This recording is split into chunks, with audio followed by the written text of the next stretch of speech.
आणि आपण ही थेट ठाण्यामधली दृश्य बघतोय।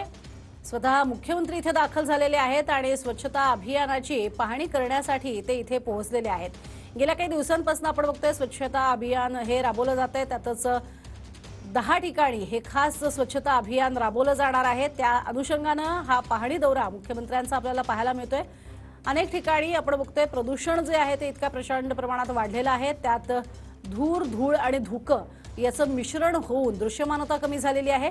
त्या अनुषंगानं स्वच्छता अभियानाची एक मोहीम ही येत्या काळामध्ये राबवली जाते। त्याच अनुषंगानं पाण्याची फवारणी केली जाणार होती आणि सध्या ठाण्यामध्ये मुख्यमंत्री या स्वच्छता अभियानाअंतर्गत पाहणी करत आहेत। तर नाल्याचा परिसर असेल किंवा अगदी ज्या ठिकाणाहून पाण्याची पाईपलाईन जाते असा हा महत्त्वाचा भाग या संपूर्ण भागामध्ये मुख्यमंत्री पाहणी करत आहेत। वागळे एस्टेटचा हा परिसर आहे आणि या परिसरातनं पाण्याची मोठी पाईपलाईन गेलेली आहे। या भागाची ते पाहणी करत आहेत।